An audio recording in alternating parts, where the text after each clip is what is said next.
साकोली शेंदूरवाफा नगर परिषद निवडणूक 2025 प्रभाग क्रमांक 9 मधून शिवसेना उद्धव बाळासाहेब ठाकरेचे उपजिल्हा प्रमुख किशोर भैया जिच्चने मैदानात उतरले आहेत। साकोली शेंदूरवाफा नगर परिषद सार्वत्रिक निवडणुका 2025 ची तयारी जोरात सुरू आहे। याच निवडणुकीत प्रभाग क्रमांक 9 मधून शिवसेना उभाटाचे उपजिल्हा प्रमुख किशोर भैया जिच्चने यांनी उमेदवारी दाखल केली असून स्थानिक पातळीवर त्यांच्याबद्दल उत्सुकता निर्माण झाली आहे।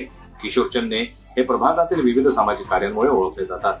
अनेक वर्षांपासून ते शिवसेना उभाटाच्या संघटनात्मक बळकटीसाठी कार्यरत असून स्थानिक जनतेमध्ये लोकप्रिय नेतृत्व म्हणून त्यांची छाप आहे। प्रभाग विकासासाठी त्यांनी गृहीत धरलेले महत्त्वाचे मुद्दे म्हणजे रस्ते, ड्रेनेज आणि पिण्याच्या पाण्याच्या सुविधांचा दर्जा उंचावणे, परिसरातील स्वच्छता आणि लाईट सुविधा अधिक सक्षम करणे, गरजूंना शासकीय योजनांचा लाभ मिळवून देण्यासाठी विशेष प्रयत्न करणे, वृद्ध आणि महिलांसाठी सुरक्षित आणि सोयीस्कर सुविधा, स्थानिक तरुणांसाठी रोजगार, क्रीडा आणि विकासाचे उपक्रम। किशोर भैया जिच्चने यांनी नागरिकांना आवाहन करत सांगितलं की प्रभाग 9चा सर्वांगीण विकास आणि पारदर्शक कामकाजासाठी त्यांना एक संधी द्यावी। जनतेच्या विश्वासाला तडा ते जाऊ देणार नाही। मी किशोर भैयाजी चन्ने प्रभाग क्रमांक 9 मधून साकोली नगर परिषद निवडणुकीमध्ये उभा आहे।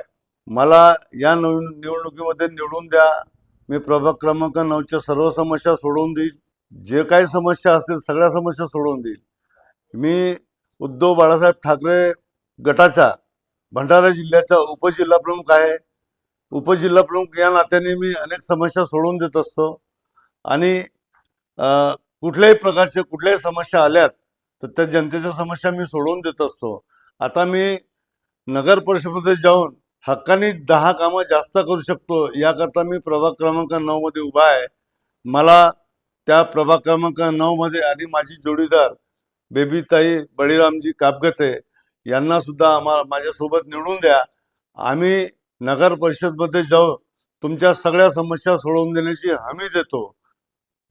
माझं निवडणूक चिन्ह मशाल आहे। उद्धव बाळासाहेब ठाकरे गटाची मशाल चिन्हावर बटन दाबून आम्हाला तुम्ही निवडून द्या। आम्ही तुमच्या सर्व समस्या सोडवून द्यायला पात्र राहू। नगर परिषद निवडणुकीत प्रभाग 9 मधील जनतेत चन्ने यांच्या उमेदवारीमुळे उत्साहाचं वातावरण निर्माण झालं आहे।